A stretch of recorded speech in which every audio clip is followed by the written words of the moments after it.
In this video, I'm going to go over an overclock-free weapon build for the driller, and I'm going to cover the driller's best primary weapon setup for fighting dreadnoughts.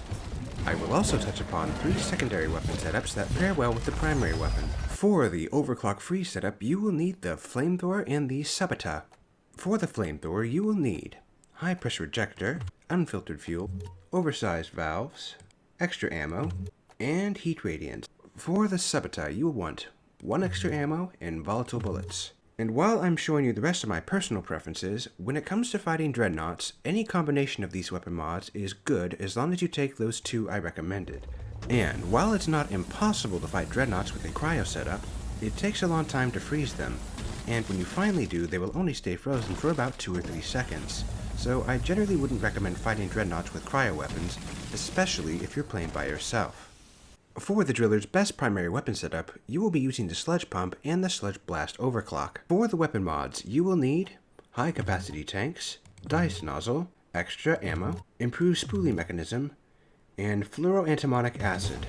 This is the driller's best weapon against dreadnoughts and other high health enemies, and possibly the best elimination weapon setup in the entire game. The beauty of the sludge pump is that you don't have to hit enemies in the weak point for this to work. The one exception is for the Hive Guard when he has his 3 weak points out. Then you'll have to hit those directly, or preferably use satchel charges. Since this overclock lowers your ammo capacity, you should avoid using it against swarmers, grunts, and Bacteria as much as possible. You should use your secondary weapon and your drills to deal with these enemies. On that note, I'm going to rapid fire secondary weapons and their respective overclocks that complement the primary weapon nicely. The sabota with homebrew powder is a good choice, and generally, when you see homebrew powder, you should think of it as an advantage against high health enemies. The only recommendations I would make for the weapon mods are at least 1 extra ammo and acid tip bullets. For the rest of the mods, you can really just pick anything and it will work just fine. The experimental plasma charger with the persistent plasma overclock is excellent for dealing with groups of grunts and swarmers. The weapon mods are essential to this build, and they are higher charge plasma energy, heat shield, improved charge efficiency, expanded plasma splash, and thin containment field. With thin containment field, you can shoot a charge shot with a normal shot to create an explosion that breaks armor and does decent damage against high health enemies. You can use this technique to mine minerals too. For the 3rd secondary weapon build, you will take the Colette Wave Cooker with the Gamma Contamination Overclock.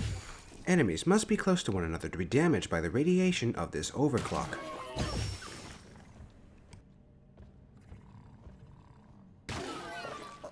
For the weapon mods, you will want extra ammo, thermoelectric cooler, densification ray, power supply overdrive, and contagion transmitter.